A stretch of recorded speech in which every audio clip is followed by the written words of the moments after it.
welcome to Loudon, New Hampshire with the Indy Racing League for 200 laps of this tight, tough mile. It's the Pennzoil 200. Now, the storms that yesterday ripped through the Midwest are now in this area, and they could become a factor in today's run. But yesterday, it was beautiful for qualifying, and that produced some big surprises. Here's Jackaroo. Well, the first surprise was this man, the mild-mannered Canadian Scott Goodyear, who sat on the pole throughout most of the qualifying effort. But he was bumped to the outside of row 2 by this man over here, who just 3 races ago joined Team Gallus as the second driver. He finds himself now on the pole position after starting the season with a checkbook and a promise from another team. But now, Marco Greco of Brazil will bring the field down. Jan? Well, right behind Marco Greco, Jack, is his teammate Kenny Breck, but Kenny Breck almost missed qualifying. Yesterday in practice, he went into turn 3. He dropped his wheel below the yellow line. The car spun. He slid up to the wall and smacked the outside of turn number 4. But obviously the car has been repaired. He sits on row number 2. But right next to him is the 21-year-old sensation of Jimmy Kite. Of course, we're getting a chance to see what happened, first of all, to Breck. Now we go over to Kite. He is 21 years old, as we said. He also had problems in qualifying. He went out and ran out of fuel on his second lap, even though he was one of the fastest cars leading into qualifying. He may not be the fastest, but they think now he has a great shot over 200 miles. Paul? And they have a very good points fight for the championship going with just 2 races, this and at Las Vegas to go. Tony Stewart leads it, but Davey Hamilton is still running very, very close. And with his pole, Marco Greco was able to move into 3rd position in the points. Well, we're ready to go racing. Start your engines. And there, and with the command, they're ready to go as the engines fire all up and down the pit road here. Welcome to New England, Tom Steva. You know him as the mile master.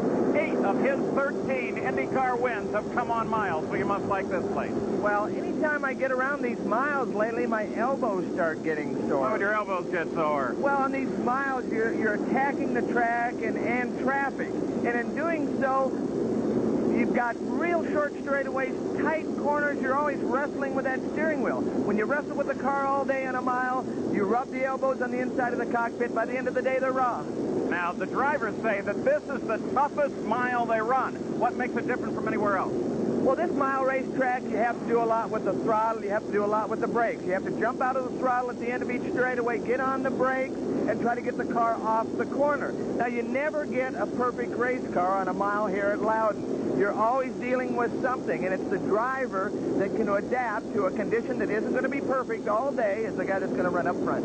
Now, the clouds have come and gone. We have an indication that the weather may not be a factor, but still the teams are watching that. Let's go to Jackaroo. Well, one of the big disappointments this weekend was the performance of Tony Stewart in qualifying. Last year, he had his worst qualifying effort in New Hampshire at 7th. This year, he did even worse. His worst career start out of the top 10. After they came back in, the team discovered that Stewart attempted qualifying with all 4 tires deflated. They went back all night, looked over the telemetry, discovered something that, according to them, will make the difference today. They said, look for him to go to the front, Jan. Well, Jack, we talk a lot about marbles on the racetrack. How do the marbles get there? Well, when the tire is working in the corner, it's kind of like a pencil eraser being worked on the wall here. All that is left behind, then a car runs over it. That's what produces these marbles that you see on the racetrack. Now, these have come from the NASCAR modified race that just ran a few moments ago. And that rubber, the drivers say, is not compatible with the rubber on the IRL machine. So the first few laps could be very slippery. Paul?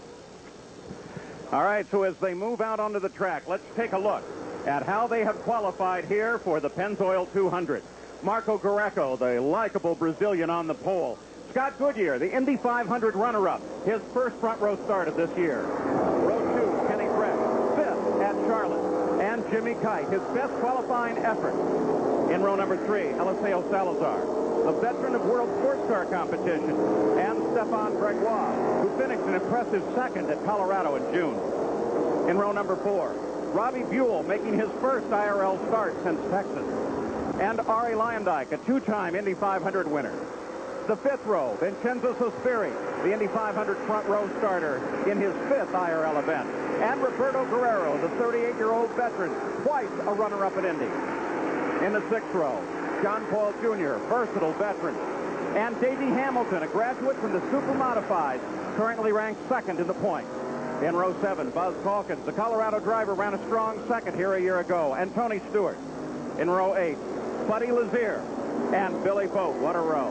The 9th row, Alfonso Giafoni and Eddie Cheever, who won at Walt Disney World. The 10th row, Robbie Groff and Johnny Unser, filling in for Mike Groff, who crashed heavily here on Friday. Row 11, Jim Guthrie, the popular upset winner at Phoenix. And Jack Miller, making his 7th IRL start. The last row, Mark Dismore, the Formula Atlantic champion, in his 2nd effort here at New Hampshire. And Sam Schmidt, who has made repairs on this car after a practice crash yesterday. So on the line here, the 200 laps that lie ahead, with the pit stops coming under green between the 60th and the 68th lap. The 96 winner, Scott Sharp, of course, is still out because of a head injury suffered at Pikes Peak. And our stories as we look ahead to this race, well, the championship chase, of course, is right at the top of them. It can't be wrapped up here, but Stewart certainly can close on the championship if only he can get through the field. Track conditions, you heard about the marbles, the track surface changing rapidly. Traffic, you got to know where you're going and see what's ahead. And the weather, well, we hope that it will not rain. So now the field moves into position up in the turn 3 area. Really only 2 turns. We'll call them 1 and 2, 3 and 4, but for the drivers, 2 constant turns at the end of the front stretch and 2 at the end of the back. And a bit of an elevation change. We look for the green flag. Here it is, and here we go.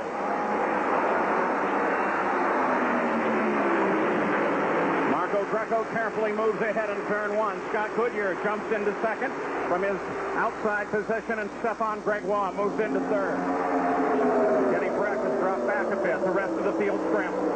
Scott got a run down underneath Marco, but he was very cautious, didn't want to stick his nose, and we got a yellow. The yellow flag comes out immediately, and the field slows.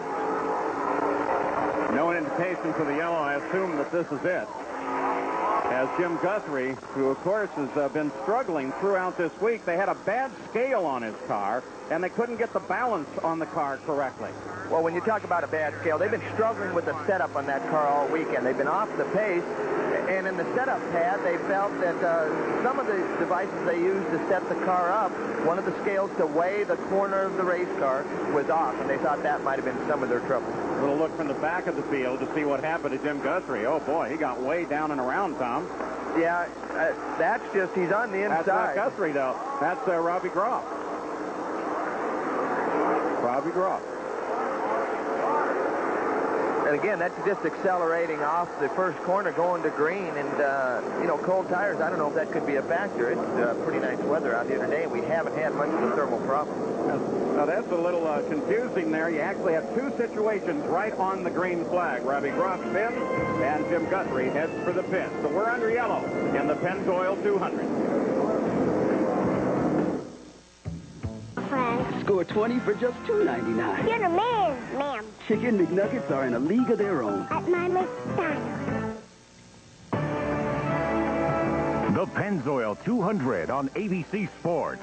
Brought to you by Goodyear, #1 in tires.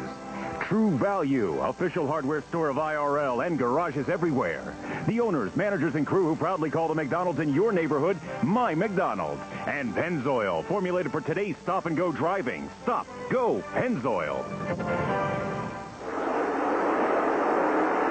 Back at the Pennzoil 200, Marco Greco, the leader, the pole sitter, is we're ready to go to green flag racing once again. And Robbie Groff was able to get his car back onto the racetrack and going. So the green comes out.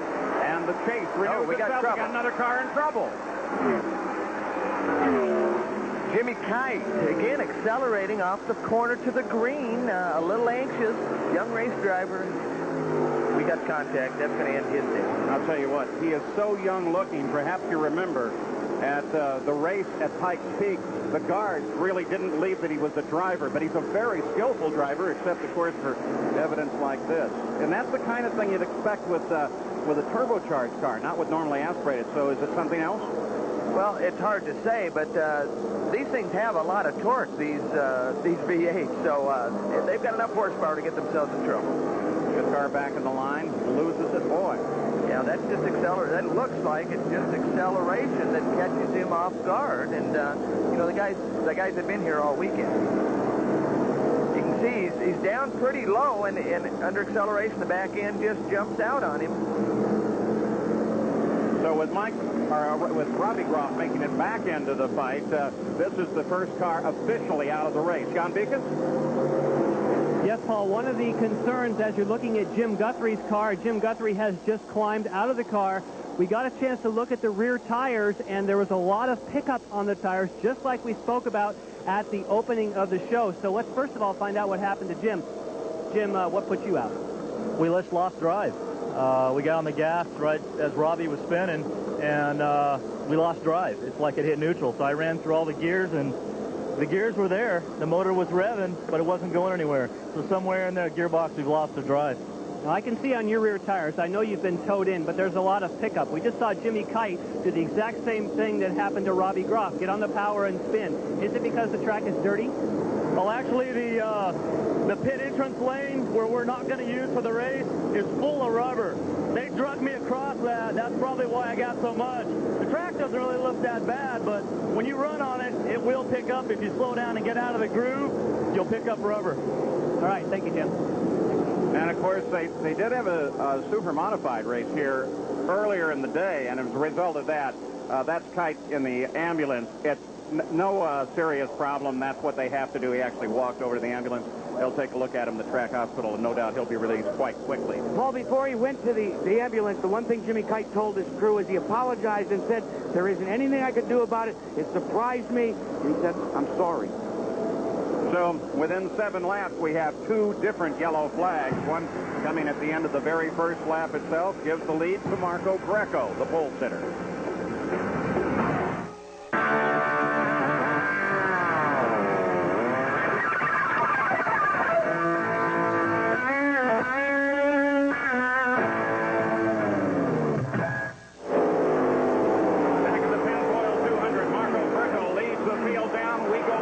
Green flag racing.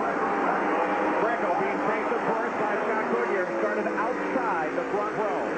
Very, very close, only 4 thousandths of a difference between first and second place in qualifying.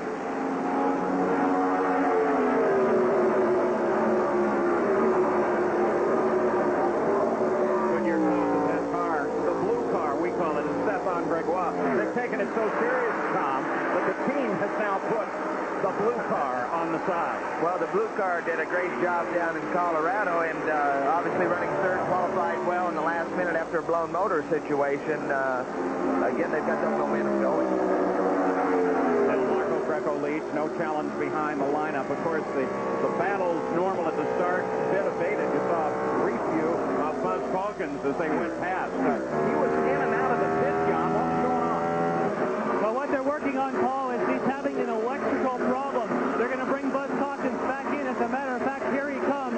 They changed one of the electrical boxes, but when he pulled away, it still had a very severe misfire. So at the moment, they will try and change one more of the boxes, but obviously he's losing valuable time. Eliseo Salazar working on Stefan Gregoire there while they work on Buzz Calkins' car. There's Salazar moving to the inside. They flash across the line. Salazar may have the room.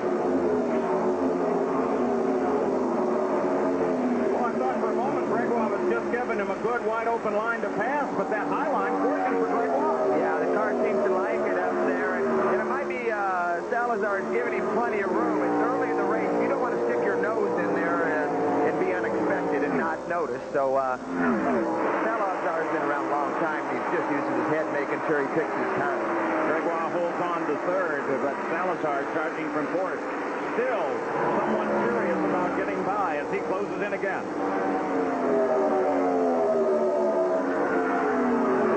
Tries it going into 3. Now Salazar gets the door shut on him there. Talking with them before the race, they were very happy with the car all weekend, so they were excited about this race. That Dick Simon and the crew. Of course, you got to admit that Gregoire seems pretty happy about their car as well. Darrell Toppy working, really the only full-time guy, they say, working on that car. And look how well it qualifies. But now, Gregoire has to hold off a very serious attempt. Salazar gets down below, pushes him third. It's a good move. Why Gregoire, either the car likes to be up there or it doesn't. Maybe it's a little bit loose and why he doesn't protect that inside line a little bit. But he gave Salazar plenty of room to make that move. Now moving in behind Gregoire from time to time, you get a glimpse of Kenny Breck, teammate to the pole sitter out of the Gallus team, and then Robbie Buell, that bright green Quaker State car. That, of course, comes out of the very powerful Menard team. And Paul, you guys were talking about leaving the inside of the track unprotected. Well, that's one of the things that Al Unser Sr. has been talking to the drivers about in the drivers' meeting. They are saying right now no blocking will be tolerated at all. So look for these guys to give each other plenty of room. Well, Jan, they're going to give each other plenty of room early in the race, but I got a feeling they might forget some of Al Unser's directions towards the end of this race. Not that in his career, Al Unser ever forgot the same sort of direction. Or any champion race driver. Kenny Breck works on Gregoire. Buell's lining up now right behind Breck. Good three-way battle here. The fight is for fourth.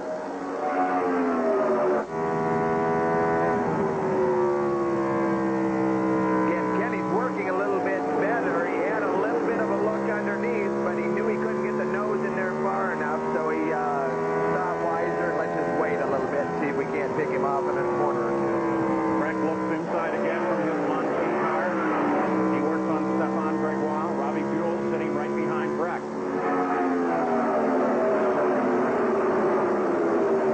A lot of these drivers are real nervous about the races that were previous to this race and what it did to track conditions. So it's taken a couple laps for these guys to get a feel for the race cars and know what to expect before they make a charge to the front. As you see, the leader is beginning to overhaul traffic. That's Jack Miller in the Crest car. Just ahead of Stefan Gregoire, had a close call with Fons Falkens, who was down on the pit lane, and Apron trying to come out. Here comes Breck, moving to the inside. Buell's right behind him. Lyondike moves in as well. All of them come underneath Jack Miller and onto the front stretch. Here comes Breck, making a move on Gregoire. Well, they have to check up just a little bit for traffic. It gives the guys behind them a real run on them, and it makes for some fun racing to watch. Again, Gregoire uses a high line. He's been very careful. And now he'll have to defend against Robbie Buell. There goes Buell. And Ari Lyondike, the Indy champ, sitting back there as well. Well, Gregoire in that blue car, he likes a little bit of a high entry, and it gives these guys a little bit of opening that whets their appetite, and they try to punch the nose down in there.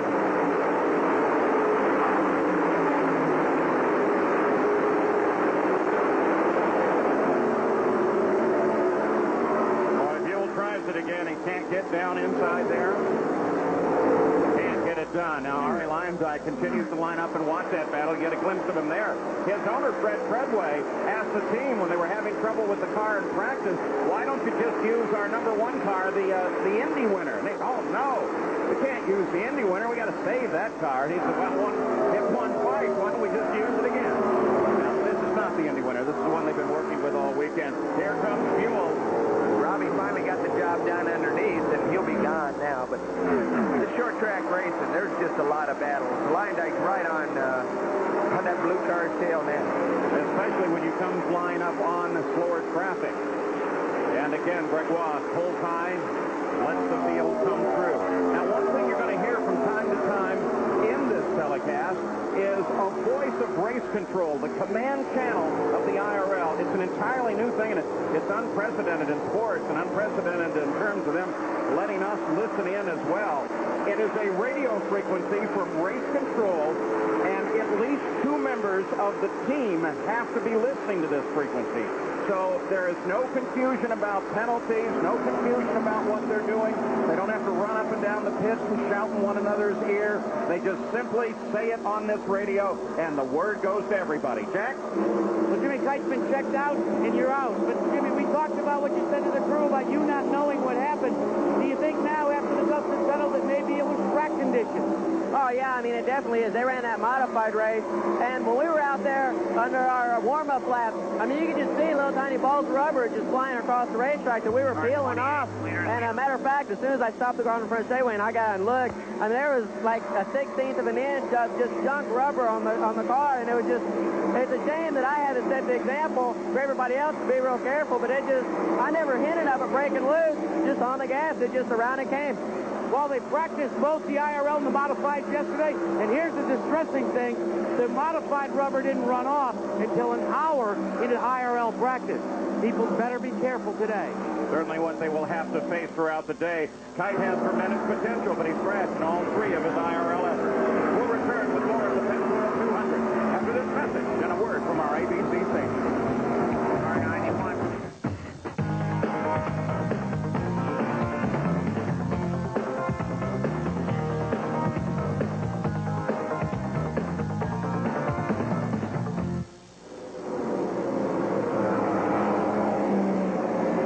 And we've just gone yellow in the Pennzoil 200. This time it's Sam Schmidt, turn 2. Car jumped out and against the wall. And for a team that has worked so hard all weekend. Car, keep the field low in turns 1 and 2. Keep the field low in 1 and 2. And that is the voice of race control, the IRL command channel that we told you about. They had an incident with the car early in the practice. Obviously, Sam is okay as they help him out. And everybody got to work. If you look carefully at that car, you'll see it's kind of a patchwork quilt. Pagan Racing, Scandia, TDM, they all got together, contributed parts. The vendors got involved, and they got the car racing again. Well, they did. They've had trouble all weekend. He's had a few incidents. Over in that same turn, the cars jumped sideways more than once on him. But so it's been a tough weekend for Sam and the boys. And this time he got to bend up a few of the competitors' parts that were on that race car. And you heard on the 34th lap, race control say that the pits are open. Of course, in the IRL, they do close the pits until the field is under the control of the pace car. So we'll see. One would think that this is far too early for anyone to come into the pits for routine service, but this may tell us whether or not anybody has a problem. Well, the key here is the communication from the sanctioning body. I think that's a great step forward for a sanctioning body to open up their communication to all the teams. I think it's just a big factor, safety and everything else. But the leaders look like they are coming in. Marco Greco for Gallus Racing, Jan. Yes, he gets the car in, but you can see it is slightly cockeyed at the moment. He's going to obviously have to crank the car to the right point. Some close moments. Vincenzo Sospiri came whipping by. No other changes on this car at the moment. He's off the jack. And a nice job for Greco. Ahead of him, his teammate Breck, unfortunately, has stalled the car. They're now trying to refire. Kenny Breck losing all kinds of time. Oh, this is just going to be really a hardship. They can't seem to get the starter in the back of the car to get Kenny Breck fired back up. So here you've got the leader of the race with a perfect pit stop, and his teammate now in trouble. There he goes. Good thing it's yellow. Sounds like he's pretty excited to get out of there, too, Jan. You know, that's when you have to be careful for the pit speed limit, too. Don't forget that. That's sort of a double whammy there. First of all, they get in sideways, and Breck is actually blocking Greco's exit, and then Breck kills the motor. So it really hurt both of them there fairly seriously. But fortunately, it's under the yellow, and it won't cost him a lap. Yeah, and somebody got saved by that yellow, none other than Tony Stewart. He was only 3.8 seconds from going 1 lap down, and then the yellow came out. So now, Scott Goodyear, you're on board with him in the Nortel car. He picks up the lead of the race. Second will be Robbie Buell, followed by Ari Lyondike. Now, what's the story on Tony Stewart, Jack? Well, Paul, before that caution, Tony was complaining that through the first 2/3 of the corner, the car was very loose. In the final third of the corner, it wanted to push. So what the team did during that stop is this is the front nose cone. There's a wing adjustment at the top. They put some front wing in the car, and they also changed the stagger in the tires. Now, what do I mean there? They changed the difference in the circumference between the inside tire and the outside tire, trying to make the car turn a little better. Paul? So when you have that larger right rear going, that helps it point into the corner better? Well, that'll help it turn a lot better, but, you know, that's not a good sign when the car is loose for 3/4 and pushing for 1/4. Those are hard things to solve or change or adapt to in one pit stop. So it might take them a couple tries to get that car back in some kind of drivable order. Tom, one of the problems that all the teams are reporting, and that seems to be exactly it, is the fact that with this modified rubber that goes on, now remember, the modifieds run on a bias ply tire. The compounds are dramatically different. So what happens is the rubber is laid down on the racetrack. Forget the marbles for a minute.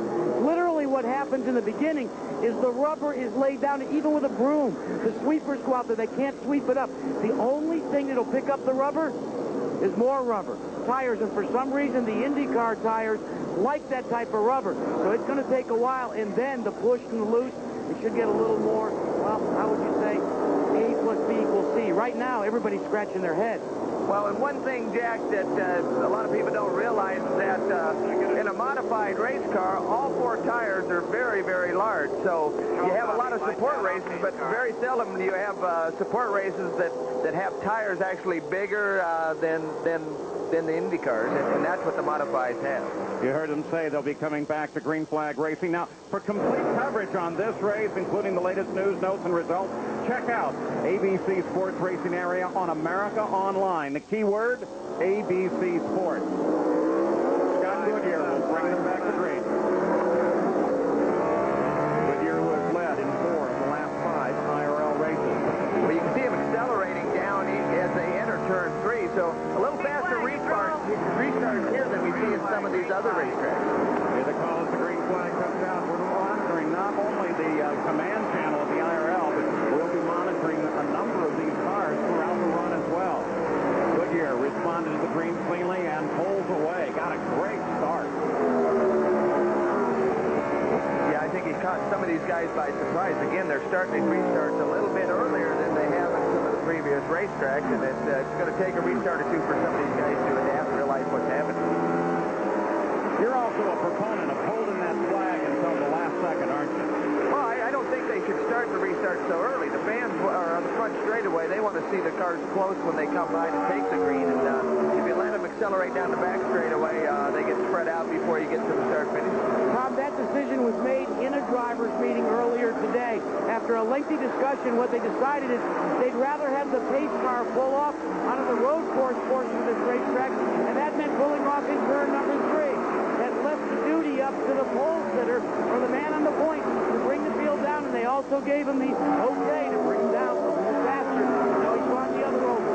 The key to that statement, Jack, was it was decided in a driver's meeting. You know, I've been there. You don't want those drivers deciding too much. I know their mentality, Jack, and that was the big mistake they made. Spoken from a great driver. Goodyear, chased by Buell. Buell dealing with traffic, and then Eddie Seaver now in 3rd place. Then a fairly tight battle beginning to develop. Lyondike, John Paul Jr., who is back in the car. Marco Greco, who is the pole sitter, the early leader, and then Salazar and Guerrero. They're all beginning to line up from 4th to 8th. You're on board with Seaver. Just ahead, that green car is Robbie Buell. You can see Eddie making some adjustments as he went down the short straightaways. You don't have time to make many adjustments because the straightaways are so short, and the corners are very, very tight. Eddie Seaver, an owner and operator with a terrific Indianapolis-based team. You talk about a guy that really has the details put together. It is Eddie Seaver, and it's difficult to be both a driver and an owner. So 43 into the record book. Goodyear now our leader, followed by Buell, Seaver, Lyondike, and John Paul Jr. Don't forget the kickoff to ABC's 1997 college football schedule. Saturday and Sunday on ABC Sports, the Pigskin Classic. Oklahoma takes on Northwestern, and then the kickoff classic, Wisconsin versus Syracuse on ABC Sports. Back at the Pennzoil 200, you ride with Eddie Cheever. There's the leader of the race, Scott Goodyear, unchallenged at the moment. Nice battle beginning to build up back at about 4th place. And Ari Lyondike is the center at it as traffic is now a situation all around the track. So not only are you battling with one another, you're battling with all of the cars that have slowed down just a bit. You have to get past them. Watching Salazar.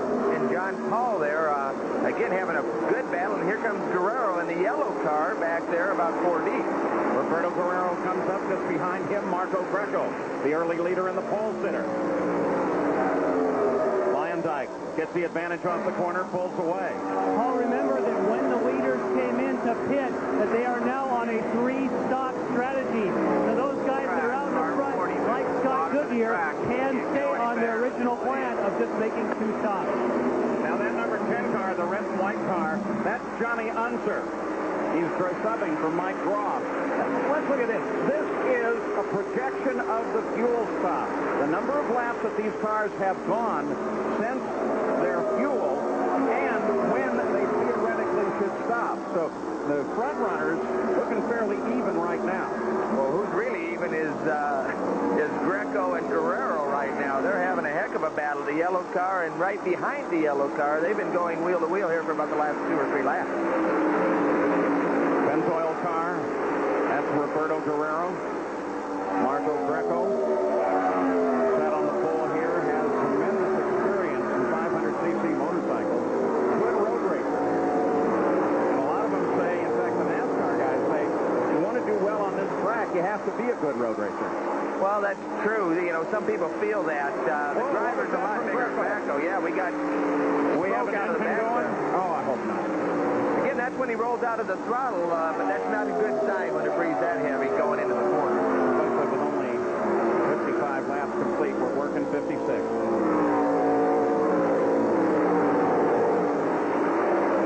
Keep an eye on Marco Greco's number 70 car, the monsoon car. The yellow front wings, there it is, and there's the smoke again, just as he breathes it going into the corner. Yeah, that's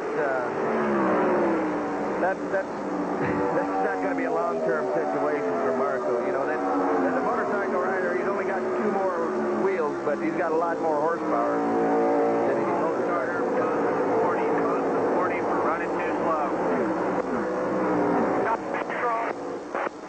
And Tony Stewart goes a lap down. You can see the smoke is not getting any better. It's getting worse. So it hasn't slowed the car down any so far, but sooner or later the lubrication is going to be all on the racetrack instead of inside that motor. And Tom, we talked with his team to find out if the telemetry is telling them if there's a problem with the engine on Marco Greco. So far, the information they're getting from the car tells them that there is no problem, but obviously the smoke tells us otherwise.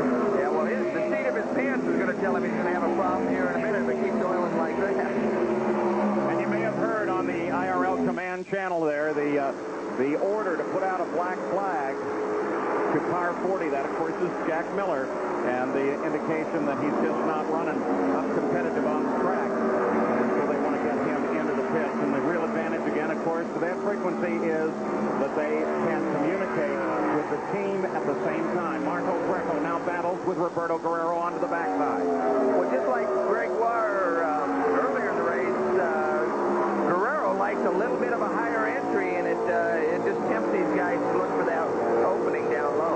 Oh, we got trouble. There we go. Gregoire goes for the inside, and Marco Greco, the 4th yellow of the day. If you'll notice, leader and pole sitter. If you notice, Paul, it started oil out the back on the exit of the corner instead of the entry, and when it comes out the back on the exit, that's when the tires get real slippery. Well, it was a light brush with the wall. Pace car, he's in turn 1. You got 2 cars in front of him. Go ahead and move out, pace car. Command channel cycles the pace car onto the racetrack, picks up the leader of the race. And that, of course, is Scott Goodyear. During this segment, he has not been passed. Here you are, Tom. Well, you can see they're chasing Guerrero off the corner, and look right in this area as he's exiting. He's down low. You can see it puff right out the back. And when that happens, you know, he's at his mercy. He's lucky he didn't hit the wall any harder than that. It's too bad. You would have thought the crew probably should have been talking to him saying, hey, you know, we might have a little bit of a problem.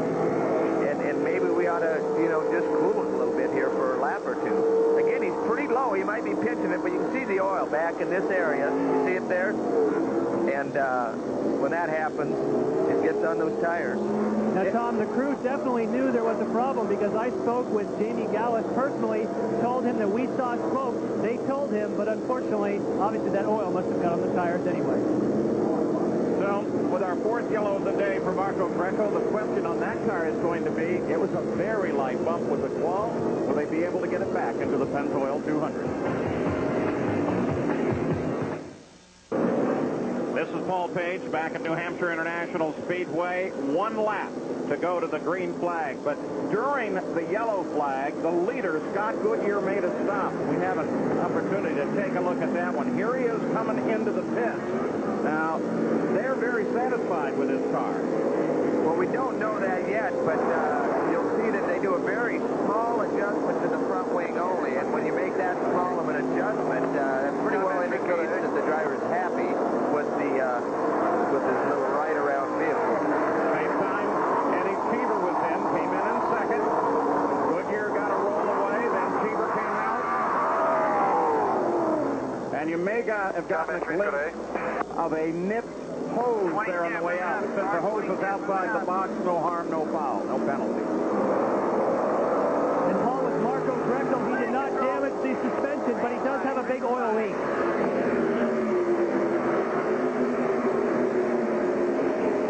This scenario. It's going to be fascinating. Well, we got Salazar leading. Look at Guerrero slide real high through the middle of that corner. He's on the gas, but right in front of him is Tony Stewart. He's trying to get a lap back. And that was the point I want to make. You're looking at a major swing in the points fight here. Stewart's trying to keep on the lead lap. He has been lapped. Davey Hamilton is very close to having been lapped. We got yellow. On the front stretch, it's Buddy Lazier. On the front stretch. Base car 21's your leader. Pits are closed. Buddy Lazier just did a quick little spin. Car 7. Got it under control and continued on. Hold on, please, car. Question is... Car 7, slow down. Car 7, slow down. Question, Tom, is as we're listening to that race control frequency, which, boy, I tell you what, it gives a lot of information. Car 2, go ahead. Go around the pace car. Car 7, hold back. Now, Stewart's got his lamp back. There you go. But it looks like Buddy spun about where Marco had his engine problem. Maybe there was some more oil still there. Are we now talking the changing track condition and the marble? Well, it's real hard to say. We'll have to see if we've got a shot of that somewhere, and maybe we'll be able to tell. But Tony gets his lap back. We're not sure he's got his car adjusted to the point where it's going to do him any good, but at least he lives for a few more laps. And, Tom, the one thing that Tony Stewart just said, as you were talking about that, he radioed to his crew. He says, now that we got our lap back, and he said it very calmly, let's start working on this car. Well, it's good that he's coming across that way because a lot of times in the heat of the battle, you're not that reserve on how you're trying to stress it to the crew that we need to make some adjustments. Jan Beekes, can you continue your update on Marco Greco? Yes, I can. And you talked about potentially Buddy Lazier may have got in trouble in the same area. If you look carefully, you can see the crew has out the paper towels trying to wipe up the oil that was coming out of the side pod of Marco Greco. As I said briefly before the green, the car is not damaged, but unfortunately, they do not think that they can fix the oil leak. I saw them tell Marco to go ahead and hop out of the car, but now he's staying in the car, and they've decided maybe, in fact, they can affect repairs. So he's hoping somehow he might be able to return to racing action. One to go. Jack? Time by. The biggest problem, Jan, is the fact as we watched Tony Stewart, they were trying to make a wicker change. They were able to get it done as he pulls out, but it was very close. Now, what's a wicker change? That's the top adjustable piece at the rear wing. But what they did is they used a crew member from over the wall to try and do it. This wall is 4 feet above pit road. The crewman at about 5'3" almost fell off the wall. Thank heaven the rear tire man caught him and also helped him get the wicker bill back out and back in. Well, we saw the paper towel work in Greco's car, but after Lazier's spun, they might need some paper towels in the cockpit of that 91 car. We heard on that command channel, 1 lap to go. The 91 car in, out, stalled. 91 to the back. They're telling him to get him back to the back of the field. of the officials and by at least 2 members, the spotter and somebody else on the team. Well, and the good part about that kind of communication now, Buddy, if he goes to the back of the field, he doesn't have to get a black flag under the green. You might not destroy his entire race. They've taken away all the advantage. He goes to the back of the pack, but you don't destroy the guy's chances to maybe possibly come back and have a good finish.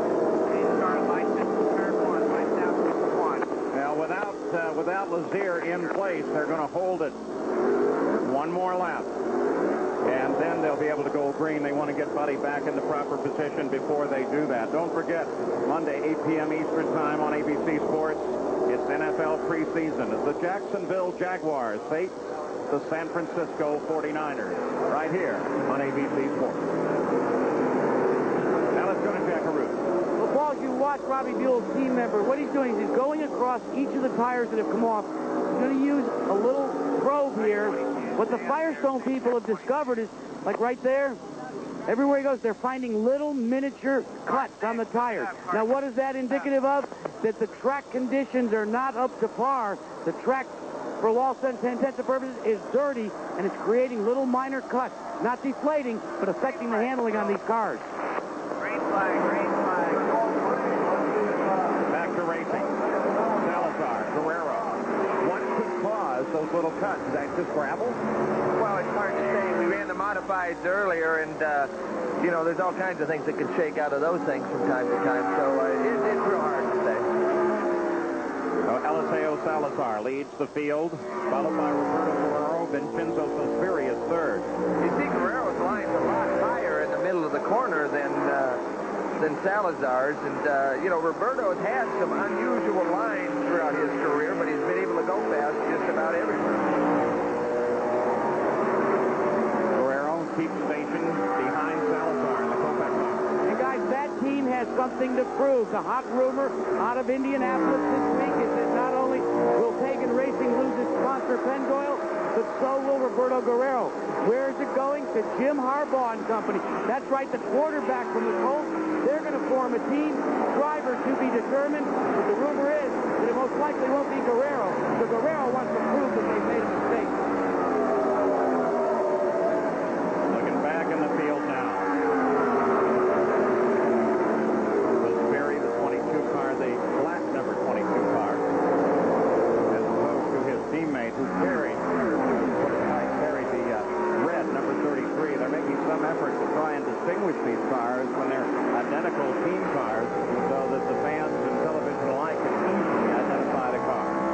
Well, you Scott Goodyear. You saw back there Cheever sort of chasing around trying to look for a spot that makes some kind of maneuver. You see him on the outside here, Goodyear going in. So, Eddie, they've made some adjustments there, and that car's flying. Yeah, Cheever very definitely on the move. So the Jack Miller's back out again. You ride with Scott Goodyear. We'll just ride with him. Watch this.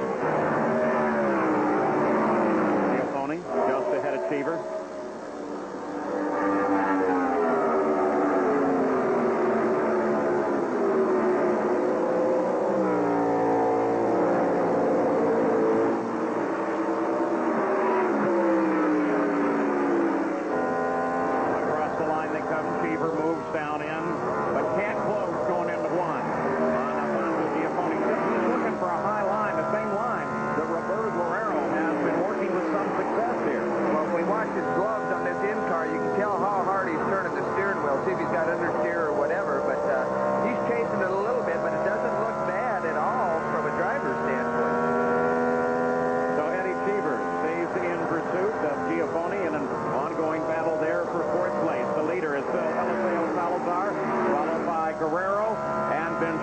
Sospiri.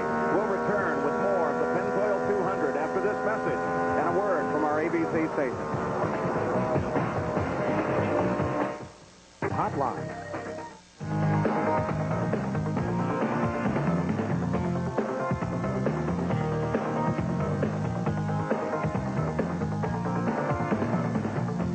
International Speedway. There's Alfonso Giafone, but he has been attacked by Eddie Cheever. Eddie Cheever came right down on top of him and moved around him. And now Scott Goodyear is lined up. We'll go back, take a second, and take a look at this pass. This is Eddie Cheever, the red white and blue, number 51 First Plus car on the right side of your screen. Yeah, and he just gets to run down the back straightaway on him, side by side getting in. Giafone has to just roll out and let him go at that point. There's nothing he can do about it. He looks like he's handling pretty well the entire way as well. So now Cheever is beginning to work on third place. So Sperry in the old Navy car just ahead. Well, actually, Cheever is the fastest car on the racetrack right now, Paul, and it's just a matter of him trying to get through traffic to get to the leader.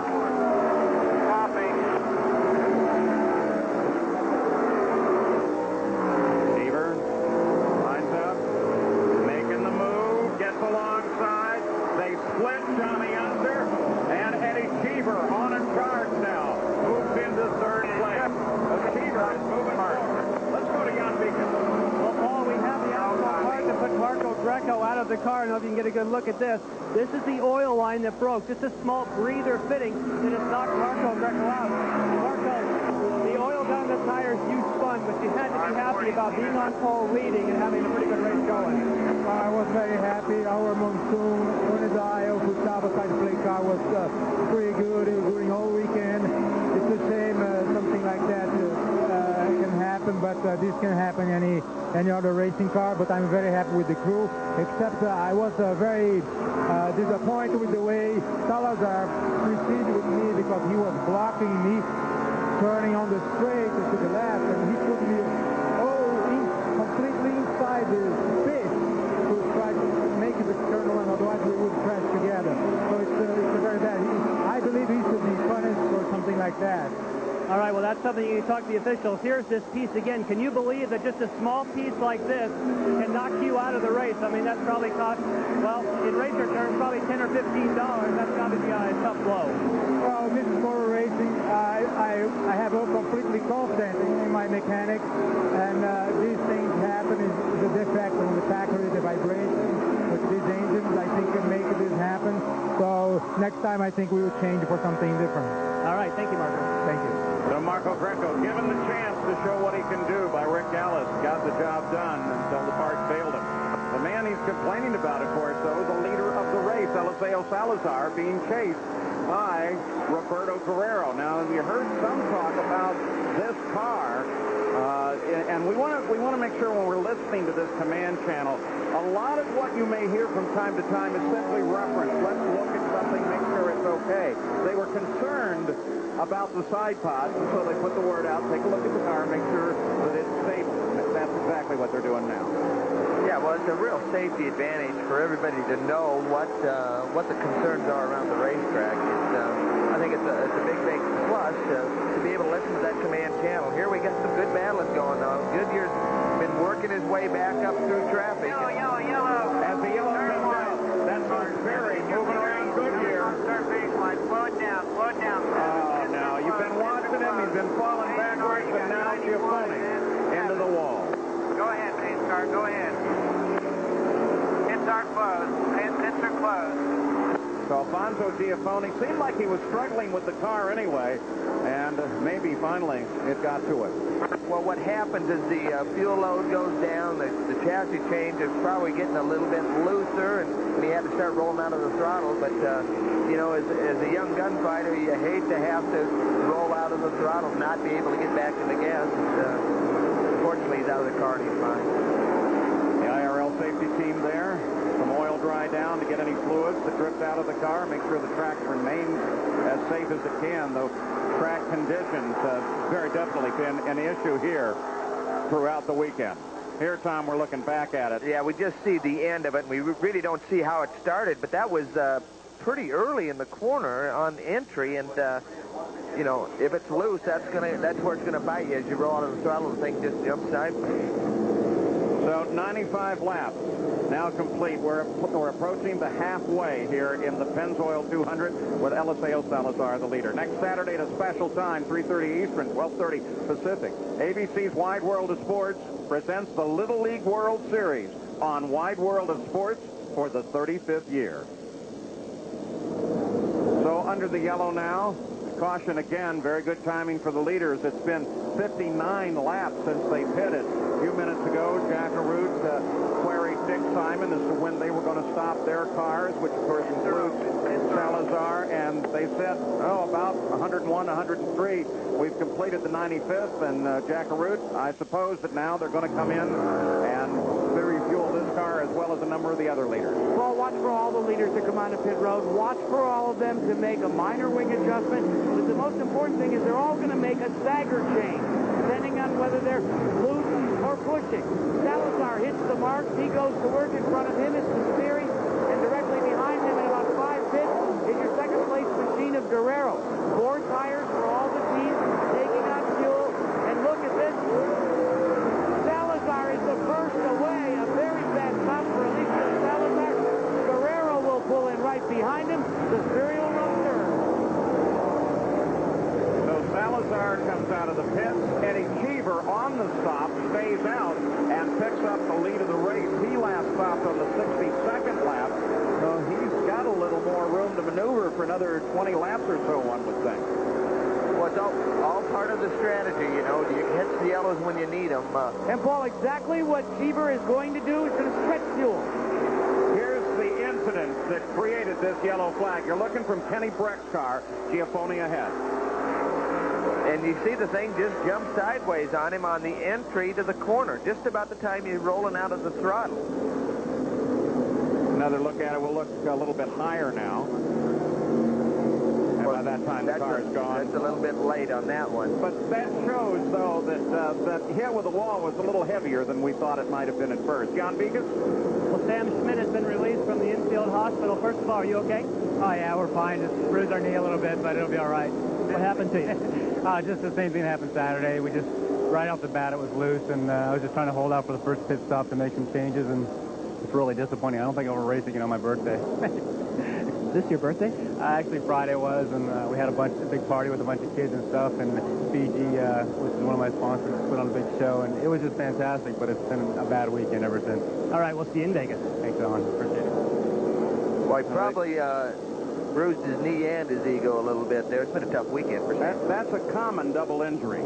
Eddie Cheever picks up the lead. The tactics now are beginning to be played as Eddie Cheever stays out, can stay out a bit longer if he cares to, and put himself out of sequence with the rest of the field, bringing it down to a fuel battle at the end of the race. We approach the halfway. Authorized Aurora retailers. Monsoon, power, attitude, audio for the road. And America Online, so easy to use.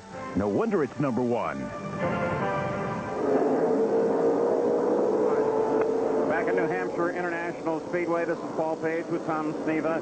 Eddie Cheever is the leader of the race. Scott Goodyear right behind him in second. We're ready to go green. Then Robbie Buell, then Ari Lyondike. Those cars did not stop under this yellow. They last stopped on the 62nd lap. We've just crossed the halfway point as the green flag comes out with 102 laps now complete. Well, Goodyear's got a little bit of run on the inside of Cheever entering one.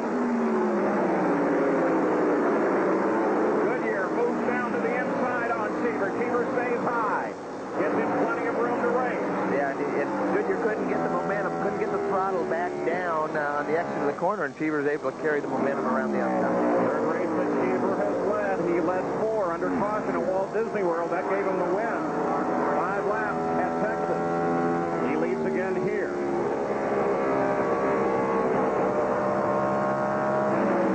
Buell didn't seem to get as good a restart as these two, and he's back a bit now from Goodyear. Well, again, they're restarting on that back straightaway, and, you know, it's a little bit early compared to what they've seen in some of these other racetracks. They're catching these guys off guard left.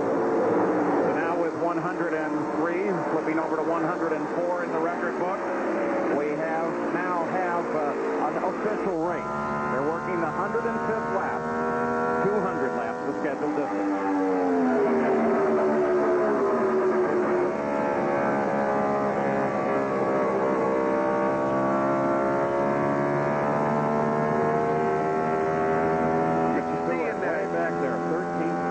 Points leader. Boy, oh boy, is he struggling. Well, some days are like that for drivers. You know, you get so frustrated when you run up front, but consistently at the front at racetracks. I think we talked about this a little earlier. When you run at the front at some racetracks,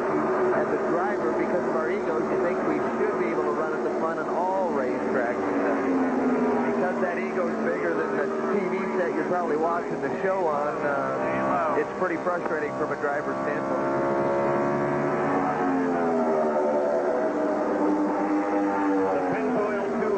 New Hampshire International Speedway with our leader, Eddie Cheever, being chased by Scott Goodyear, Robbie Buell, and Ari Lyondike. Now, the order has changed in terms of the pit stop.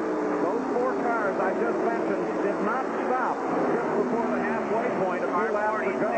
They stopped on the 62nd lap, so they probably can go another 15 to 20 laps before they have to stop. But Paul, Ari Lyondike might have to stop sooner if he doesn't solve the problem. His throttle is sticking. And Tom Steve, on a 1 mile, you don't want a sticky throttle.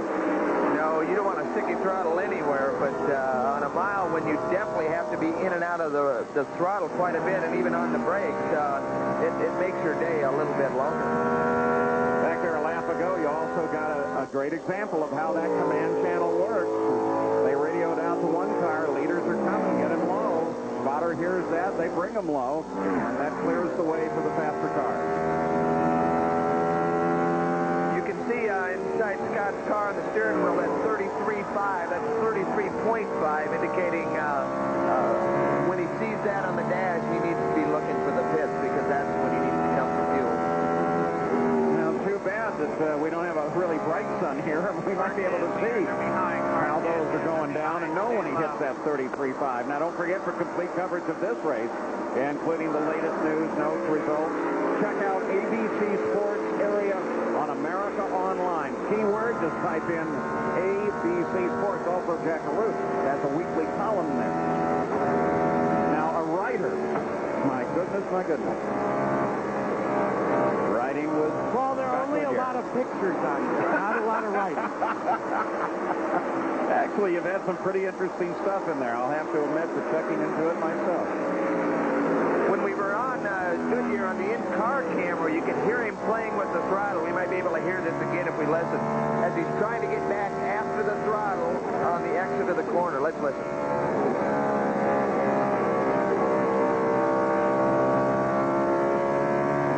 You hear him oscillating that throttle. He wants to get back after it. The car won't accept it, so he's got to wait. He's got to wait. But you're real anxious. You want to get the throttle down. Salazar working on Guerrero. They come dead even to the stripe. Salazar, that red, white, green car, down low, pushes his nose past Guerrero, but Guerrero's staying right in there. I'll tell you what, Roberto Guerrero has some of the more interesting lines in the world. Here comes Kenny Breck, and he works on Guerrero as well. Now the question is Guerrero suffering some sort of a problem? 2 cars have passed him within 1 lap. So Guerrero has dropped back into 7th place. Well, the only good news for Guerrero, he's running up there consistently, so he's keeping it dusted off. You might think he could be getting into the marbles like Jan was concerned about and what some of the other drivers are concerned about, but when you're running up there lap after lap, you keep it dusted off yourself. You know, the one I keep wondering about is the points leader, Tony Stewart. He's back in 12th, Jack. Paul, remember? Larry Curry and the crew said they thought they might have found something last night. Larry, what you found mustn't have been the right thing. Well, we've been working on this thing. 1 minute we're pushing, 1 minute we're loose, but we're running quicker now than we've run the whole race, so it's getting a little better. Some days, as you said, Tom, even if you're the points leader, you're not going to run up front. And second in the points, Baby Hamilton, who was falling backwards, now working a little bit better. Interestingly enough, he is in 11th position to Stewart's 12th. Well, here we're on board Tony, but this is where a driver really makes his paycheck. You know, it's easy to drive the car when it's the fastest one on the racetrack and you're going by guys, but when you're struggling with a car that isn't balanced very good and you're not running up front, actually he's working harder today than when he's actually leading some of these other races throughout the season. So he's earning a paycheck today. Coming to the end of the 117th lap. Scott Goodyear, second place, 1.6 seconds behind the leader, Eddie Cheever. Robbie Buell, that green car, he's third place. And he's been inching forward on Goodyear. Well, Robbie's having a good race. You know, it's first time back after being injured and doing a great job. And back with a bit of a goatee, I might add. And back also from that head injury. Remember, he went unconscious. When they got to the car, they asked him, and he came to, what his name was, and he took a page from a commercial, and he took it, he on Batman. So what they've done now is across the top of his visor, it says Gotham City Batman. That's his new nickname, guys. Let me tell you also about Davey Hamilton. A.J. Foyt is so serious about the points chase, he's gone out, hired Ed Nassman for the final 2 races of the season.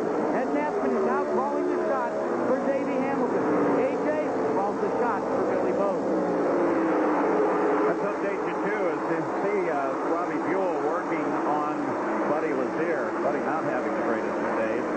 Let's get you up to date on Mike Cross. Now, he was due to be back in the car here. Unfortunately, he got into a crash. Very heavy hit. They say over 80 G impact.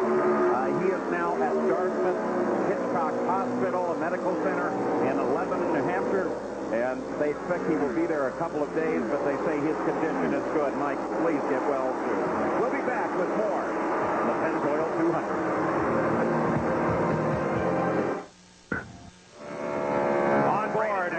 Goodyear, second place, about 1 second behind the leader, Eddie Cheever, the North Shell car driven by Goodyear. There's Eddie Cheever's first plus machine.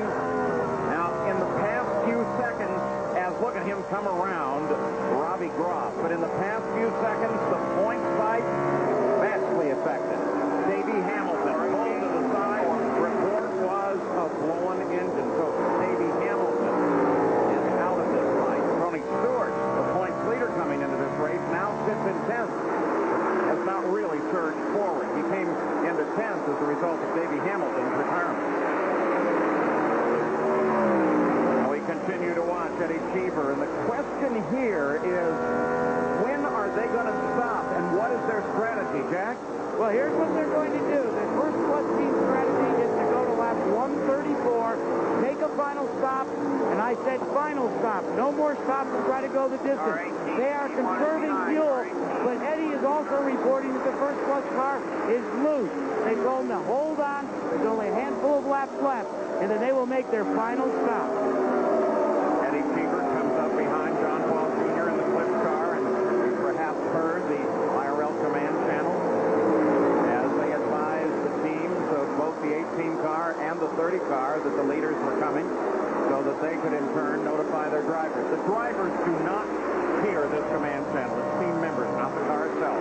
Well, and as the fuel load goes down, Cheever's complaining the car is starting to get a little bit loose, and that's not uncommon. As the fuel load goes out of these things, they do tend to loosen up, and if they're not able to catch it with their sway bar adjustments, the adjustments they have inside the cockpit of the car, then the driver has to grit his teeth a little bit and not use the throttle like he'd like to.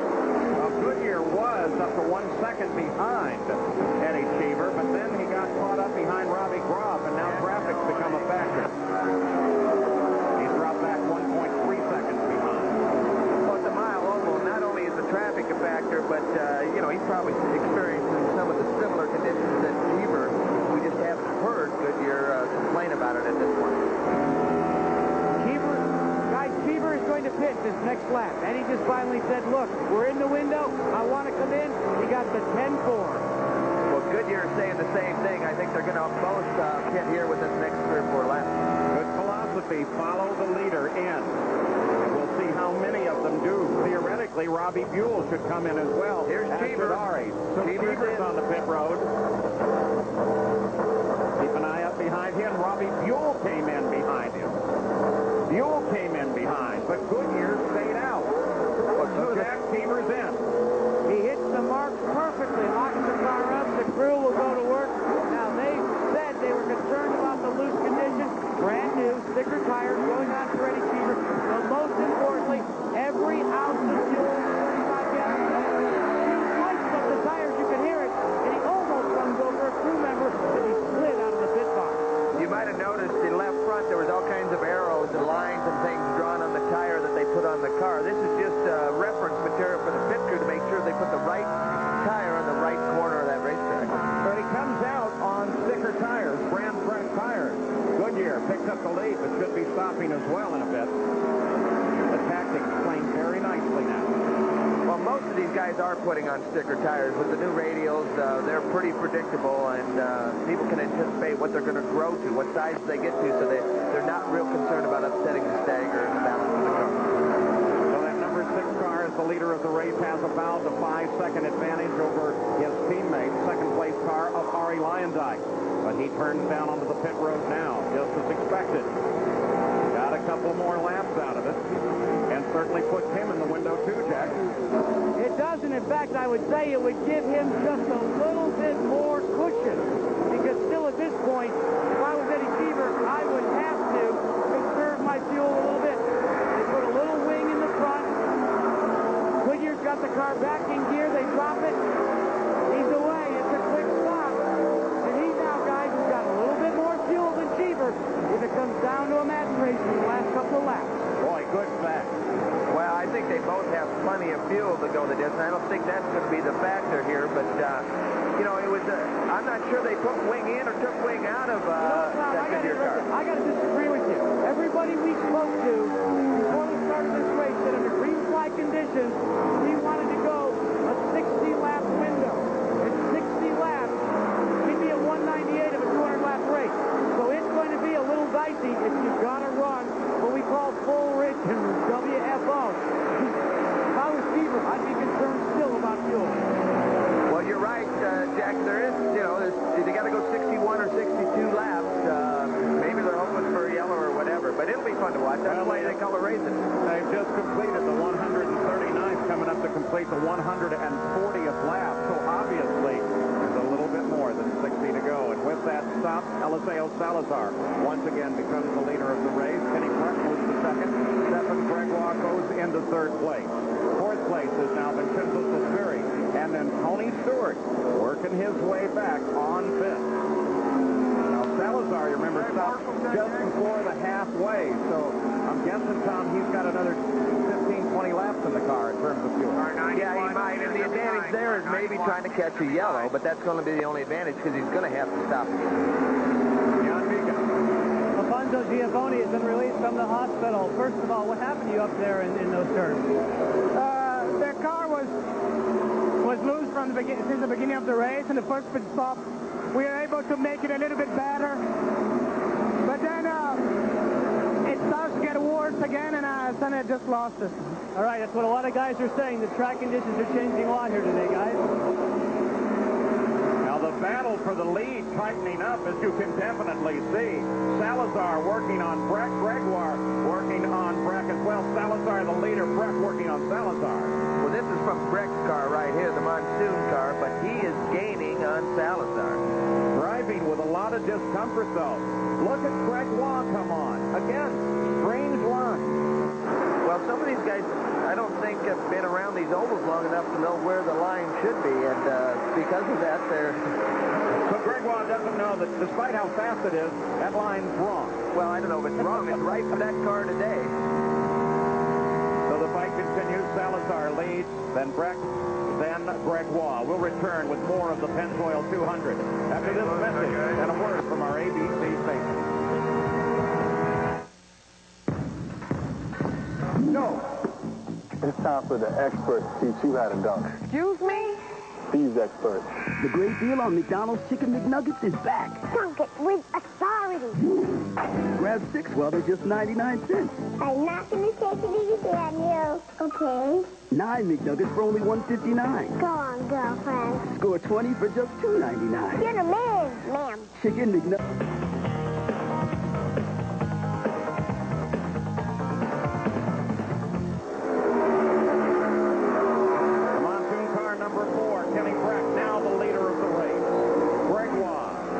A second and a half back, then Salazar.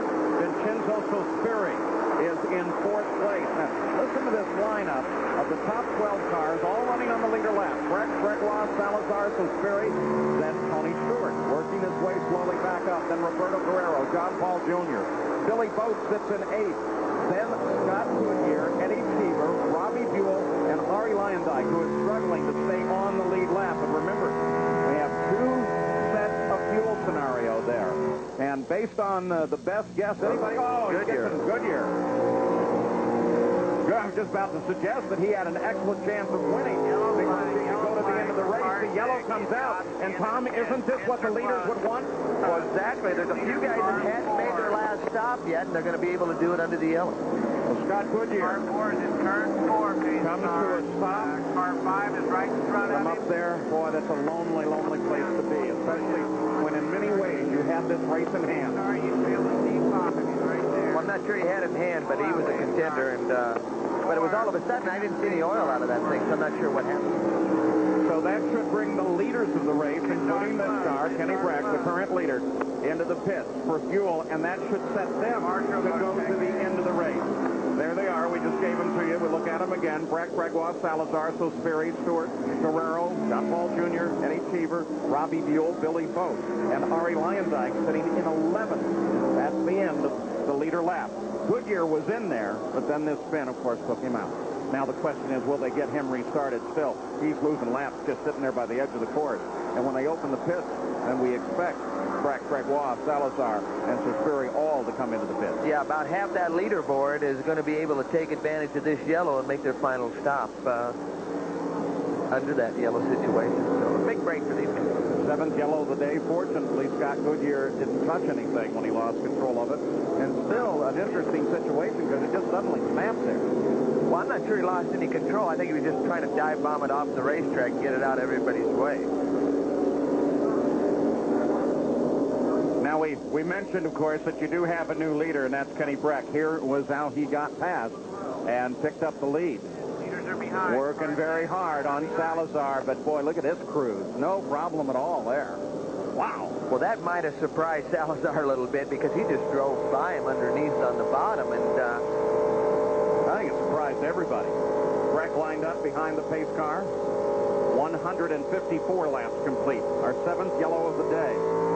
And there it is, just as we suspected. Here comes Kenny Brack off of his position at the lead. Greg Watt, second place, comes in right behind him. Well, Kenny Brack brings it to a stop. They first thought they were going to make a front wing change, but now they are talking about no changes for Kenny Brack. But there's a problem. On the right rear, they're losing time right now. It took a few extra moments. Oh, now he has to come up. I'm not sure if that wheel is tight, guys. Well, keep an eye on Brack. You saw Stefan Greg Watt come in from second place as well, but his stop is going longer and longer and longer. Now he's shut it off. Second place has got a problem. Oh, no. So the question is the wheel on tight on Kenny Brack's car? And what's the problem on Greg Watt's car? And what it does is give Sospiri the lead of the race. Let it go. Reach down in the cockpit. Whatever they saw from the back of the car. Told them to shut it down.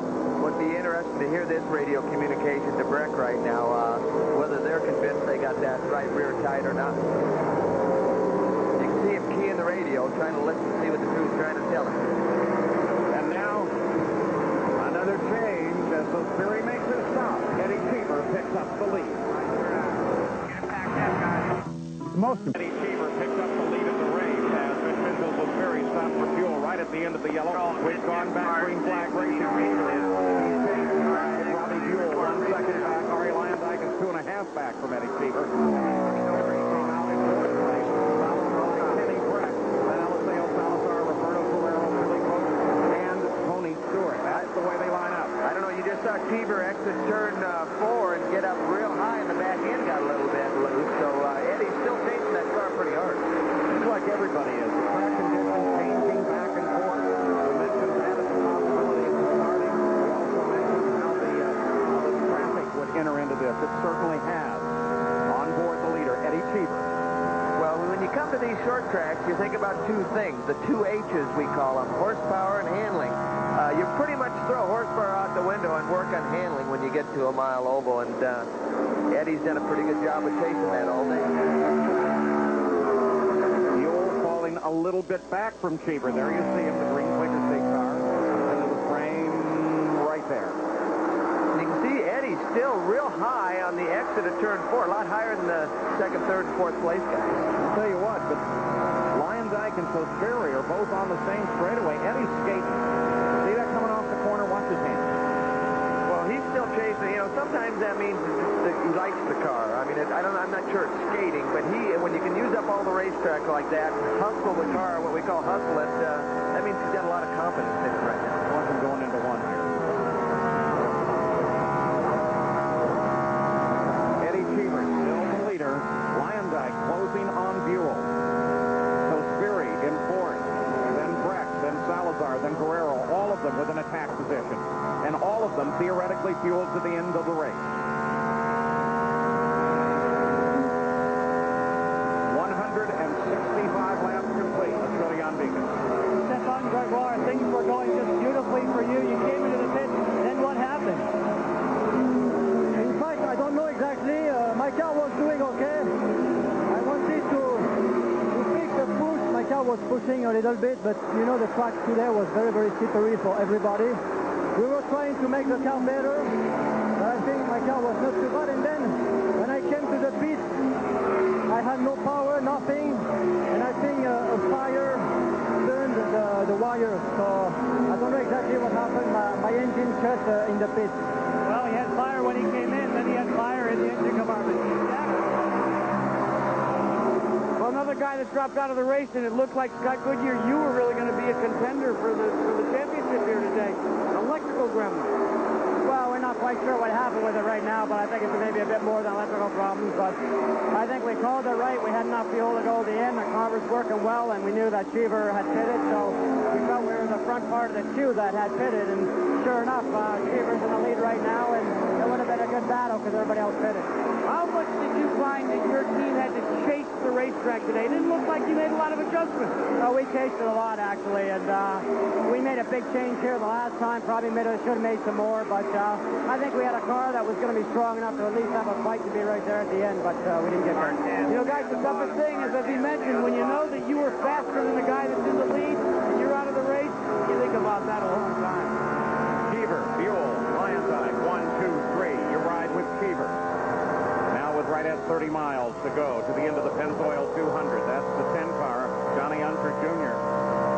Now, the command channel a second ago, you may have heard it said, stay to the bottom. What that is a reference to drive a line that you're comfortable with, but don't be moving around. Not necessarily get all the way over and jump out of the way. No, the hardest thing to do, or the worst thing to do, is try to move your line to give room for faster traffic. You got to hold your line and let the other guys fight their way through. So Johnny Unser was dead on. Remember, he's subbing for Mike Groff. Tom in a serious accident here. Yeah, Mike. No, this is Jack. Tom Steva, on top of, we were speculating as to whether Cheever had enough fuel or not. Well, they may have pitted just a little bit too early. Right now, they have entered into a fuel conservation mode for at least 10 laps. They've done the calculations and said, Eddie, you're going to have to conserve fuel for a few laps, or we might have to pit for a splash and go. But they said, conserve, but don't give up the lead.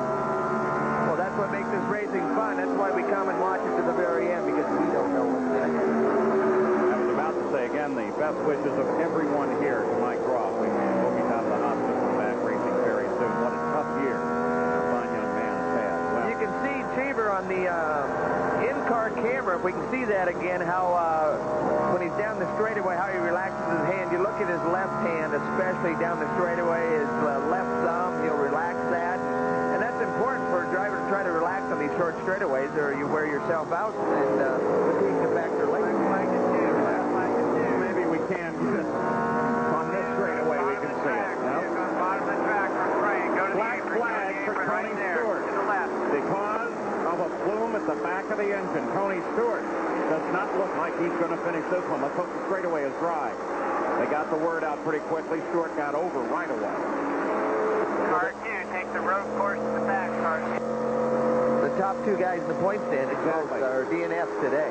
Hamilton and Stewart. And it's been March of last year since Hamilton DNF. Stewart, of course, had a run of bad luck between incidents and blowing engines. A long string of DNFs. Yeah. The good news is here there won't be many mosquitoes down in turn 3 and 4 this afternoon. Here's the question. Is there enough fuel in that 51 car? Conservation mode now, it is showing, because Robbie Buell, the teammate to this car, Tony Stewart, is now closing. We just pulled 2/10 on Cheever. This is the 7th DNF for Stewart, 12 IRL races. 91, leaders are behind.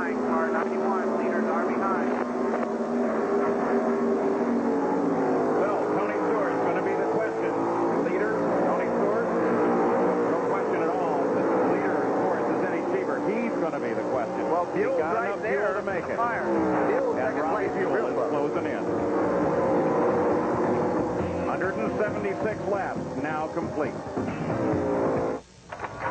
Back in New Hampshire, Robbie Buell is working on the leader, Eddie Cheever. He's closed in now. He's right there, and if Eddie wanted to run fuel conservation, Buell may force that issue.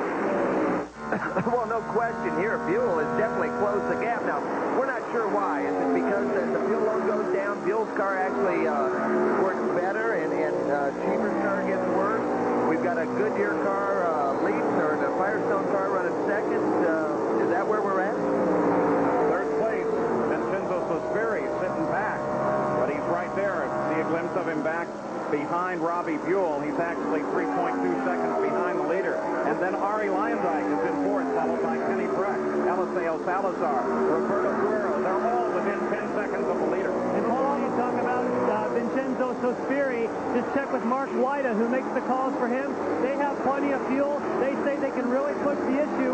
Ari Lyondike, on the other hand, is having some trouble. He's starting to drop back. Vincenzo is taking care of him. Now he's trying to go to the front.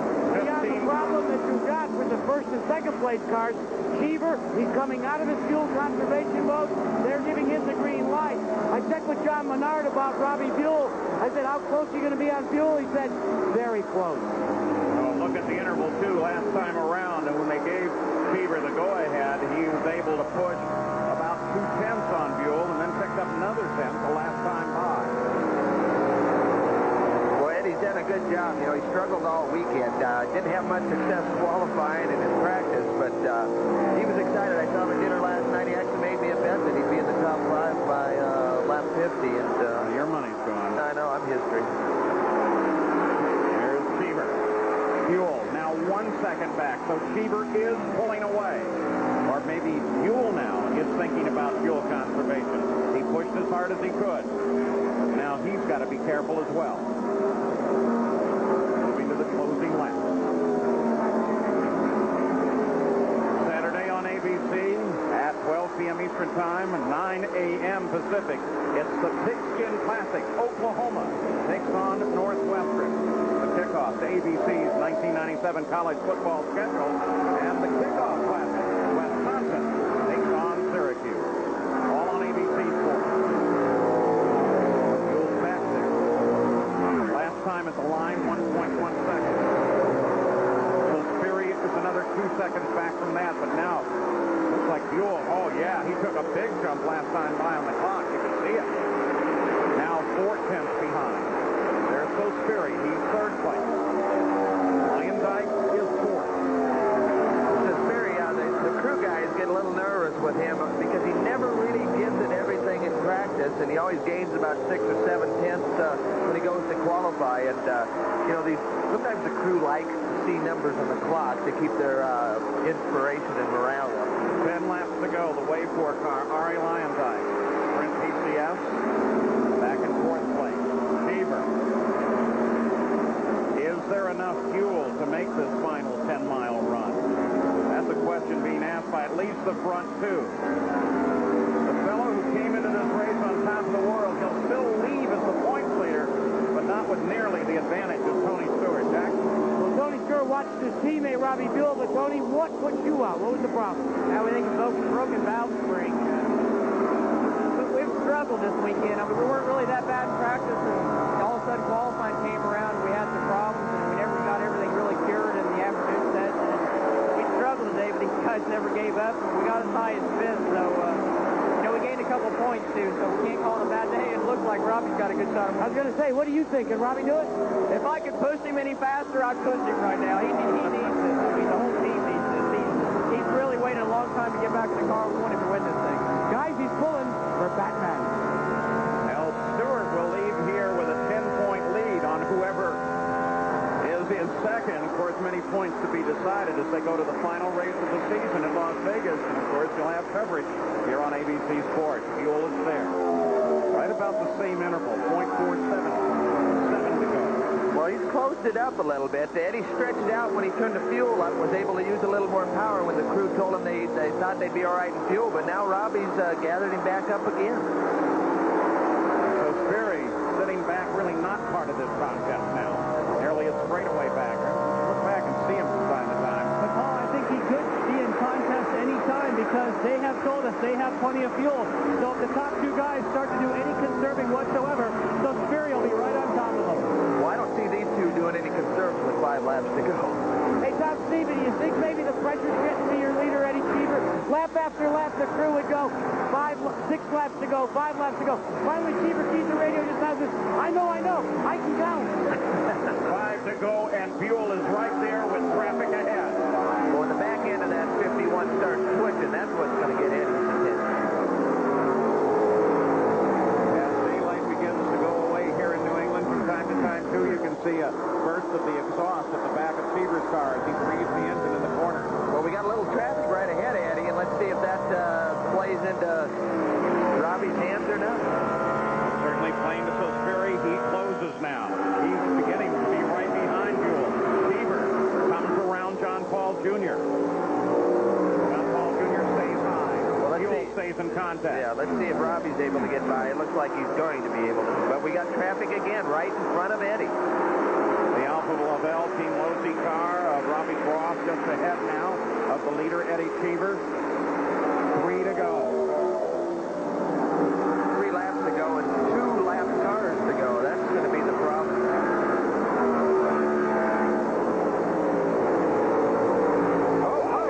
Look at that! Fuel comes right up on him, and Cheever slows. Cheever slows. Is it Buell? It could very well be, but now, can Buell make it? So Sperry is right there. So Sperry coming down under John Paul Jr. Well, Robbie really had to jump out of the throttle when Eddie just gave up the ship all at once. Oh, he's lucky he didn't collect Cheever. Cheever is absolutely furious. Did you see how that steering wheel just slipped out of his hand? Yeah, he dropped it. Buell takes a look at a white flag. 1 mile to go, but so Sperry is right there. Lyondike comes up to third as we work the final lap with a lot of traffic ahead. So Sperry gets way high. Is Buell about to take his first win? Well, we got traffic. He's got a corner left. He's got one of them. He's got a little bit of space. Look at on the outside. So Sperry moves high on the outside. Buell just may get trapped as they come to the line. He comes way wide. So Sperry makes the drive, but Buell takes the win. Wow, good finish. Robbie Buell takes the win as Eddie Cheever runs out of fuel. Okay. Have your car. Unbelievable race. The Quaker State car wins it. That 22 Old Navy car in second, and Ari Lyondike comes home in third, followed by Salazar, Kenny Breck, and Roberto Guerrero. We'll be back to talk with our new winner in the IRL. By a 600th of a second margin of victory, Robbie Buell becomes the 9th different winner in 12 IRL races. Here's Jackaroo. Well, there it is. It says Batman on the helmet, and you really are a superhero today, Robbie Buell. Congratulations. You guys were joking that my cape was going to be flapping today. You know, it's just good to be back in the car after missing 2 races, and the win's great. These guys worked hard. They put the Quaker State car aside for me till I was better, and they said, we're just waiting for you. Yeah, mentally, how does that feel for you as a driver to know they waited? It's great. It shows a lot of commitment, I think, towards me, and just kind of keeps me at rest, and, you know, I thank John Menard for that. You almost collected Cheever. What happened there at the end? I don't know. He must have ran out of fuel or something, because I just came up on top of him, and I was on the binders to keep from hitting the back of him. So we got a little bit of luck today, and, hey, you need that in this game. Congratulations, Rob. Thanks, Jack. Congratulations to Robbie Buell, who scores the second win for John Menard as we take a look at the unofficial results of this race. Looking down through the entire order, a great run coming all the way to the finish, and the pole sitter, Marco Greco, with mechanical problems, finishes in 20th place. Now, Eddie Cheever won Walt Disney World in the last 4 laps. Today, he lost in the last 3. Here's Jan. Well, Eddie, you were so close. A lot of people thought it was fuel, but now you've looked at the car. It wasn't fuel? No, it was a gearbox problem. The car ran impeccably all day. I thought we were going to get first plus its second win. We didn't. It was a little gearbox, so I'm not sure what it is, but all the gears inside just exploded. And that was that. The car ran impeccably. We had a problem qualifying that we found. It's been dogging us for a while. And we found the car was very, very quick. The pit stops were impeccable. And my Goodyear tires were just stuck to the ground. So this is Nazareth all over again. Well, I guess we should say better luck in Vegas, huh? Yeah, that's a good place. But I'm going to use mine as a race truck, not at the tables. But it's very disappointed, but the team did a very good job. Stuff happens. The reference to Nazareth, of course, in '94, he lost the race with just 2 laps to go. So Robbie Buell takes the win. Here's what's coming up later tonight on ABC.